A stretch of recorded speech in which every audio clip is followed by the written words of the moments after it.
KitKat, what was that for? Oh, I forgot I was supposed to help you study Korean today. Well, you can do it yourself if you're organized. You know, use a notebook. Oh, you don't know? Here, let me show you. If you're trying to make a Korean study notebook, here are some tips. Now, if you already have a system that works, that's great. There are many ways to organize a study notebook, and these are just my own methods. First, here's what you'll need. A good notebook. Any size, color, or style is fine. The point is to use something that you're comfortable with. You can use lined paper, dotted paper, or even graph paper. You do you. And get some good quality pens or pencils to write with. Also, I recommend some different colored highlighters. We'll talk about these next. But overall, the specific tools and brands that you get aren't that important, so just get what you like. If you use colored pens and highlighters, here's how to use those. It might seem obvious, but mark different things with different colors. For example, if you're writing words down from a TV show and you're not sure if they're correct or not, highlight those. Or if there's a grammar form that you're practicing, highlight the part of that form in your sentences. Or if you're studying with a news article, highlight all the words that you don't know. Then later, when you review, you'll be able to remember why you wrote something down. And you'll know what you should focus on when studying. If you want to get fancy and you have more time, you can even use sticky tabs to mark important pages. For example, you can put tabs on pages with important grammar forms as a reminder to review them. And finally, make notes for your notes. Yes.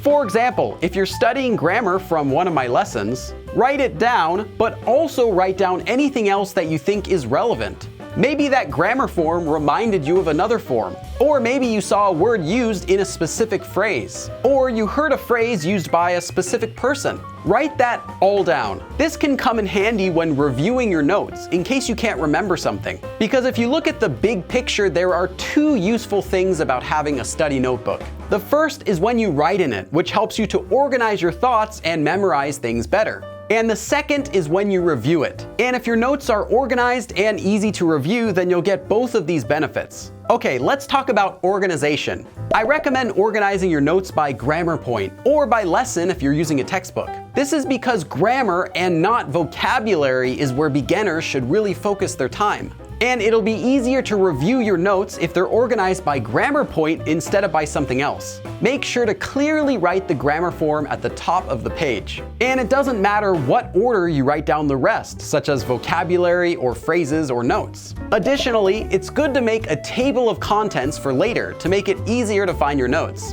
Here's another tip. For everything that you write down, read it out loud. Because just writing things down is only half of the studying process. If you're reading and listening as you take notes, you'll memorize them much better. Okay, and one more thing. This wouldn't be a Go Billy Korean video if I didn't share with you one of my secrets. You might actually want two notebooks, but let me explain. Use a second notebook for taking notes while reviewing your main notebook. But you don't have to do anything else with this second notebook. This way you'll get double the benefits of taking notes since you're writing them down twice. For me, having two notebooks really helped me to solidify the concepts that I was learning and to memorize them long term. And having this second notebook only for review helped to keep my main notebook clutter-free.